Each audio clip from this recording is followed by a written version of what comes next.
గణపురం కదా అనేక చెప్పేసి ఉంటాయి. మరి వాళ్ళు పెట్టిందని చెప్పేసి వాటన్నిటిని మార్చేస్తారు అధ్యక్ష. అదేవిధంగా వాటన్నిటి కూడా ఏ పేర్లు పెడతారో ఆలోచించండి.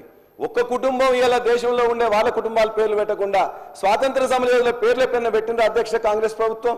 సుభాష్ చంద్రబోస్ గారితో, భగత్ సింగ్తో, లాలా లజపత్ రాయ్తో, బాలగంగాధర్ తిలక్ పైన పెట్టిండ్రు అధ్యక్ష. ఇవాళ కాకతీయుల యొక్క గొప్పతనం మీరు చూసినట్లయితే మా ప్రాంతంలో ఉండే మహిళా సోదరులు ఇద్దరు కూడా మంత్రులుగా ఆయన మా వరంగల్ జిల్లా నుంచేలి. వారు ఆనాడు రాచరిక పాలనా యుగంలో స్త్రీని రాజుగా చేసిన గొప్ప చరిత్ర కాకతీయుల అధ్యక్ష. అబలగని దేశమును కబలింప తలబడిన పరరాజులకు స్త్రీల బలశక్తిని చూపి రాజ్యతంత్రము నడిపరా తెలంగాణ రాణి రుద్రమదేవిరా అని చెప్పి ఆనాడు రుద్రమదేవి యొక్క గొప్పతనాన్ని మనం చాటుకున్నాం అధ్యక్ష.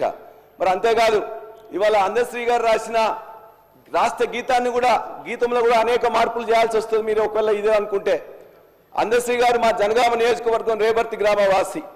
వారి యొక్క పాట అనేది తెలంగాణ ఉద్యమంలో ప్రతి నోట ప్రతి నాలుక మీద కూడా మొత్తం కూడా నాట్యం ఆడింది అధ్యక్ష. ఆయన కూడా రాసిండు, పోతున్నది పురిటిగడ్డ రుద్రమది వీరగడ్డ గండర గండెడు కుమరం భీముడే నీ బిడ్డ కాకతీయ కళాప్రభల కాంతిరేఖ రామప్ప గోలుకొండ నవాబుల గొప్ప వెలుగే చార్మినార్. మరి ఆయన కూడా రాసిండు చార్మినార్ గొప్పతనం, అదేవిధంగా కాకతీయుల గొప్పతనం, కళాతోరణం గురించి. మరి ఆయన రాసినందుకు అందశ్రీ యొక్క రాసిన పాటలు కూడా మొత్తం తీసేస్తారు అధ్యక్ష. పాలసీ ఉంటే అక్కడ ఉండాలి, ఇక్కడ ఉండాలి. అదేవిధంగా అన్నం పెట్టి చెరువులను నింపి చెరువులు నిర్మించిన ఇవాళ దానికే బరకత్ ఉంటుందని చెప్పేసి ఆనాడు కేసీఆర్ గారు మిషన్ కాకతీయ అని పెట్టి వాటిని మళ్ళా పునర్నిర్మాణం చేసింది కేసీఆర్ గారు. కాబట్టి అంతేకాదు గవర్నర్ గారు ప్రసంగంలో మీరు చెప్పారు, మేము ఆధ్యాత్మిక టూరిజం చేస్తాం, దేవాలయాలన్నీ కూడా తీసుకుపోతాం అని చెప్పేసి. మరి మా వరంగల్ జిల్లాలో ఉండే వరంగల్ దేవాలయాల్లో అతిపెద్ద మన ఆనాడు రుద్రదేవుడు కట్టించింది అధ్యక్ష రామప్ప దేవాలయం. యునెస్కో యొక్క గుర్తింపు కూడా తీసుకొచ్చినాం. మరి కాకతీయులు కట్టించిందని చెప్పేసి ఆ టూరిజం ప్రాక్టీస్ తీసేస్తారా? అది అదేవిధంగా 1000 స్తంభాల గుడి కూడా కట్టించినాం, మరి దాన్ని కూడా తీసేస్తారా? కాబట్టి దయచేసి మీరు ఆలోచించాలని, అదేవిధంగా మా వరంగల్ జిల్లా నాయకులే కాదు, వరంగల్ జిల్లా మంత్రులే కాదు, మొత్తం యావత్తు కూడా అధ్యక్ష ఖచ్చితంగా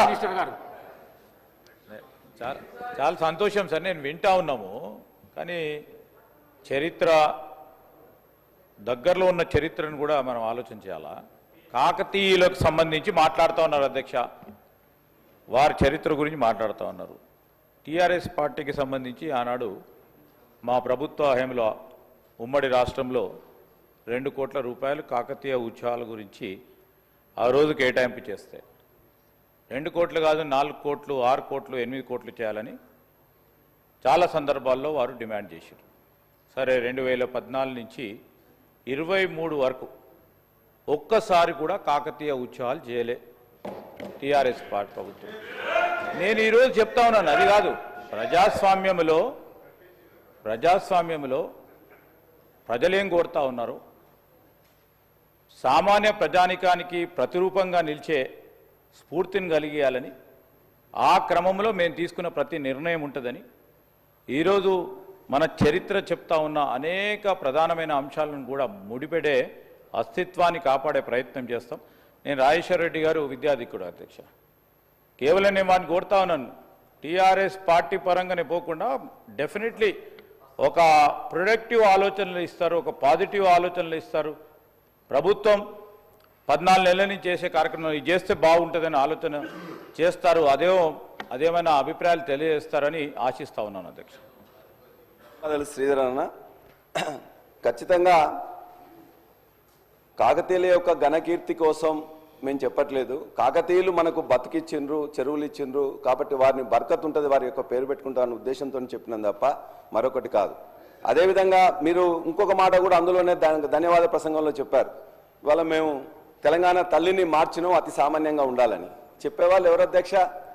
అతి సామాన్యంగా ఉండాలంట, నగలు ఉండొద్దంట, వడ్డానం ఉండొద్దా. చెప్పేవాళ్ళు మాత్రం వారి కుటుంబ సభ్యులు మాత్రం నగలు వేసుకుంటారు, వడ్డానాలు వేసుకుంటారు, కోట్ల రూపాయలైన వాచులు పెడతారు, అదేవిధంగా అన్ని చేస్తారు. వారు మాత్రం తెలంగాణ మహిళ చాలా అతి సామాన్యంగా ఉండాలని కోరుకుంటా ఉన్నారు. అంతేకాదు తెలంగాణ తల్లి నుంచి వెళ్ళి బతుకమ్మని వేరు చేయడం అంటే తెలంగాణ బతుకును అవమానం చేయడం తప్ప మరొకటి కాదు. తెలంగాణ తల్లి ఉద్యమాగ్నిలో పుట్టింది, ఎవరి కుట్రల నుంచేలో కువారం నుంచేలో ఓర్వలేని తరం నుంచేలో పుట్టలేదు అధ్యక్ష. కాబట్టి ఆ తెలంగాణ తల్లిని మార్చడం, అదేవిధంగా మేము అడిగేది ఒకటే, రాహుల్ గాంధీ గారు కూడా చెప్పిండ్రు, ఇవాళ పథకాలకు పేర్లు మార్చడమో ఇంకోటో చేస్తే ఇవాళ చేయలేనప్పుడు అది చేస్తామని చెప్పి రాహుల్ గాంధీ గారు చెప్పిండ్రు. దాన్నే మేము ఇవాళ విశ్వసిస్తున్నాం. పేర్లు మార్చడం కాదు, నెంబర్లు మార్చడం కాదు, ప్రజల యొక్క బతుకులు మార్చండి. ఆ ప్రజల బతుకులు మార్చే దాంట్లో ఖచ్చితంగా ఈ సమాజం గమనిస్తున్నది. మేమందరం కూడా ఇవాళ తెలంగాణ కళాతోరణాన్ని దాన్ని మార్చదలుచుకుంటే, చార్మినార్ రాజముద్రలా మార్చదలుచుకుంటే మేము వరంగల్ జిల్లా వాసులమే కాదు, మొత్తం తెలంగాణ యావత్తు ఆత్మగౌరవంతో బతికే వాళ్ళం. అన్నం ఉన్నా లేకున్నా కూడా కాదు. అందుకే మేము ఖచ్చితంగా చెప్తున్నాం, వరంగల్ మహనీయులైన రాణి రుద్రమదేవి సాక్షిగా, సర్దార్ సర్వాయి పాపన్న సాక్షిగా, తెలంగాణ సాయుధ పోరాట తొలి అమరుడు దొడ్డి కొమరయ్య సాక్షిగా, మా అక్క చాకలి ఐలమ్మ సాక్షిగా, సమ్మక్క సారక్క సాక్షిగా మా ఆత్మగౌరవం నిలబడడానికి ఖచ్చితంగా పోరాడతాం. మీరు దయచేసి మార్చవద్దు. మారిస్తే మళ్ళా మేము వచ్చిన తర్వాత మళ్ళా మేము తెచ్చుకుంటామని కూడా మీకు తెలియజేస్తున్నాం.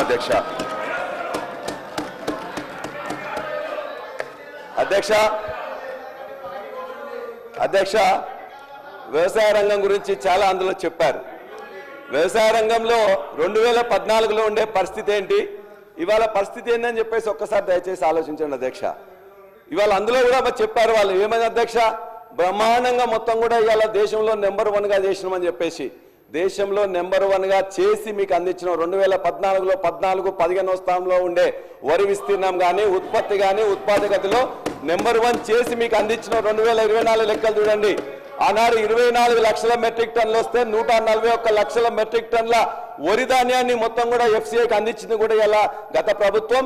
దాని నుండి ఇంకా మంచిగా చేయండి, ఖచ్చితంగా మేము ఆహ్వానిస్తాం, మీకు మద్దతు ఇస్తాం. అంతేకాదు అధ్యక్ష, ఇవాళ జరుగుతున్న ఇవాళ మా పవర్ మినిస్టర్ గారు కూడా ఉన్నారు. ఇవాళ అనేకం కూడా లో వోల్టేజ్తో అనేక కరెంటు మోటార్లు కాలిపోతున్నాయి అధ్యక్ష. ఇష్యూ ఏంటంటే అధ్యక్ష, ఇంతకుముందు 24 గంటల కరెంటు మేము ఇచ్చినప్పుడు మీ యొక్క రికార్డులో కూడా మీరు చూసినప్పుడు, సరే మీరు చూడండి, ఇవాళ మీ యొక్క పవర్ మినిస్టర్ గారు ఉన్నారు. ఇవాళ నీళ్లు భూగర్భంలో నీళ్లు తగ్గిపోయినప్పుడు, ఇవాళ మొత్తం మీద చెరువుల్లో నీళ్లు లేనప్పుడు, రిజర్వాయర్లో నీళ్లు లేనప్పుడు ఒకటేసారి కరెంట్ ఇవ్వడం వల్ల మొత్తం కూడా లో వోల్టేజ్ వచ్చేసి ఇవాళ అనేక మోటార్లు కాలుతున్నాయి, ట్రాన్స్ఫార్మర్లు కాలుతున్నాయి, దీపావళి టపాసుల్లో పేలిపోతున్నాయి. కాబట్టి దయచేసి ఆ కరెంటుని ఇప్పటికైనా 50% ఎండిపోతుంది, వాటి కరెంటు పూర్తిగా ఇవ్వాలని చెప్పేసి మీ ద్వారా మన యొక్క ఆర్థిక శాఖ మంత్రి పవర్ మినిస్టర్ గారిని కోరుతున్నాం. అంతేకాదు అధ్యక్ష, నా యొక్క నియోజకవర్గం మొత్తం కూడా దేవాదుల ఆయకట్లో ఉంటుంది. దేవాదుల ఆయకట్లో నిజంగా దాని గురించి చెప్పాలంటే రాస్తే రామాయణం అంతా, చెప్తే భారతం అంతా అధ్యక్ష. ఎందుకంటే మా పక్కనే ఇవాళ దరిదాపుగా 1,50,000 ఆయకట్టు ఉంది అధ్యక్ష. ఈ యొక్క ప్రభుత్వం యొక్క నేరపూరిత నిర్లక్ష్యం వల్ల ఆర్థిక శాఖ మంత్రి గారు, అదే ఎల్ఏ మినిస్టర్ గారు కూడా చూస్తున్నారు, దయచేసి ఇవాళ ఈ ప్రభుత్వం యొక్క నేరపూరిత నిర్లక్ష్యం వల్ల గత 60 రోజుల్లో 40 రోజులు మాత్రమే పంపులు నడిపినారు. దరిదాపుగా 5,14,000 ఎకరాలకు ఆయకట్టు ఇవ్వాల్సి ఉంటే కనీసం 3 లక్షలు ఇస్తామని చెప్పిండ్రు. ఆ 3 లక్షలకు కూడా ఇవాళ ఏం చేసిందంటే అధ్యక్ష, 34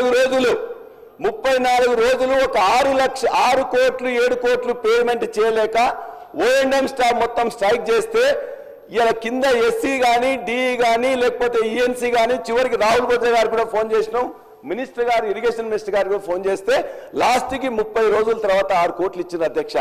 ఎంత నేర్పూరిత నిర్లక్ష్యం అధ్యక్ష. 6 కోట్లు ఇవ్వకుండా ఇలా 600 కోట్ల నష్టం జరుగుతుంది ఇలా దేవాదుల ఆయకట్టుకి. మీరు దయచేసి నేను చెప్పింది తప్పైనట్లయితే ఆ 34 రోజులే కాకుండా ఆ తర్వాత మళ్ళా 3 రోజులు బంద్ అయింది, మళ్ళా ఆ తర్వాత 3 రోజులు బంద్ అయింది. నా ప్రాంతంలో ఉండే ఇలా టపాస్పల్లి మొట్టమొదటిసారిగా 10 ఏళ్లలో 2 పంటలు ఇచ్చింది, ఇలా మొట్టమొదటిసారిగా ఎండిపోయింది. ఓ దిక్కున టపాస్పల్లికి నీళ్లు రావడానికే రావు. మా పక్కన బీర్లయ్య గారు వస్తారు, బీర్లయ్య గారు వచ్చేసి వారికి దాని కింద ఆయకట్టు ఉండదు, కాలువలు ఉండవు. కానీ మొత్తం కూడా వాళ్ళంతా నాయకులను తీసుకొచ్చి, అన్న టపాస్పల్లి మొత్తం మాకే రావాలి, ఇటు కేసీఆర్ గారు తీసుకోపోతుంది, హరీష్ గారు తీసుకోపోతున్నారు అంటున్నారు. అసలు అదే నీళ్ళే లేవు. నీళ్ళు రాకపోవడానికి అలా ఓఎండే 34 రోజులు స్ట్రైక్ చేసింది.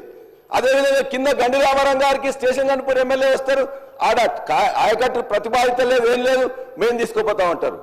అసలు నీళ్లు మోటార్లు బంద్ అయితే ఓఎండ్ఎం స్టాఫ్ స్ట్రైక్ చేస్తే ఇలా అధికారులు ఏం చేస్తున్నారు, ప్రభుత్వం ఏం చేస్తుంది? చీమ కుట్టినట్టు లేకుండా ఇలా 600 కోట్ల నష్టం జరిగిన ఈ ప్రభుత్వానికి చీమ కుట్టినట్టయినా ఉందని అడుగుతున్నా. నేను చెప్పేది అబద్ధం అయితే నేను చెప్పేది అబద్ధం అయితే ఇలా ఈ యొక్క మీ అందరి సాక్షిగా నా ముక్కు నెలకు రాస్తా. 34 రోజులు 6 కోట్లు ఇవ్వలేక ఇవాళ చేసిందంటే ఇది చేతగాని ప్రభుత్వం అనాలా ఏమనాలో చెప్పాలి అధ్యక్ష. చాలా బాధ అధ్యక్ష. అంతేకాదు అధ్యక్ష, ఇవాళ ఇదే పరిస్థితి మొత్తం రాష్ట్రం మొత్తం మీద కూడా ఉంది అధ్యక్ష. మళ్ళీ చెప్తారు వ్యవసాయ రంగంలో మేము బాగా చేసినామని చెప్పేసి మా రామచంద్రని ఇంతకుముందే మాట్లాడి చెప్తున్నాడు. అధ్యక్ష, భారతదేశంలో కానీ ప్రపంచంలో కానీ ఎప్పుడు ఎవరు వ్యవసాయానికి పెట్టుబడి ఇవ్వాలని ఆలోచించారు అధ్యక్ష. ఒక కేసీఆర్ గారే ఆలోచించి 72 లక్షల మంది రైతులకి 80,000 కోట్ల రూపాయలని 12 విడతల్లో ఇచ్చిండ్రు అధ్యక్ష. మీరు కూడా చెప్పిండ్రు. మీరు అప్పుడు ఏమన్నారు? మేమన్నా పిచ్చోళ్ళమా ఎడ్డోళ్ళమా, మేము ఇయ్యమా? మేము కూడా ఖచ్చితంగా ఇస్తామని చెప్పిండ్రు. మేము సంతోషం అనుకున్నాం. అర్రాజు పెట్టినట్టే పెట్టిండ్రు. 10,000 కానీ మేము 15,000 ఇస్తామని చెప్పిండ్రు. ఏమైంది అధ్యక్ష? పోయిన వానాకాలం ఇవ్వలే, ఈ యాసంగి ఇవ్వలే, ఆ వానాకాలం ఇప్పుడే మొదలు పెట్టిండ్రు. ఇంతవరకు ఇవ్వలే అధ్యక్ష. 7,500 ఎకరానికి రావాల్సింది గత 7,500, 7,500 అంతకుముందు ఇస్తానే కూడా ఇవ్వలే. తప్పనిసరిగా ఇవ్వాలని చెప్పేసి మీ ద్వారా ఈ ప్రభుత్వాన్ని నేను కోరుతున్నా అధ్యక్ష. అదేవిధంగా గతంలో నీటి తీరువ రద్దు చేసి ప్రతి రిజర్వాయర్ నింపి ప్రతి చెరువును కూడా నింపినాం అధ్యక్ష. ఇవాళ మా జనగామలో ఉండే అన్ని రిజర్వాయర్లు